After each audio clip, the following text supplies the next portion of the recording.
All right, what we're going to do today is we are going to remove the stock seat on the Honda Rebel 500. You just need an Allen wrench.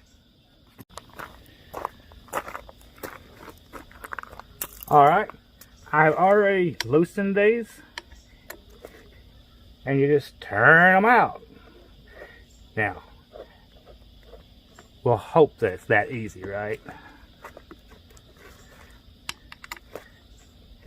I hope we don't run into anything unforeseen. I don't think we should. This is probably the easiest thing in the world to do. Now, you'll have to guess and see what seat I'm going to put on here. Pull it back. Boom. There we look, we got a manual. I didn't know that was there. Mud dauber nest. Alright, you just never know what you're going to find. Thanks, guys. If you need to remove the seat, that's how you do it.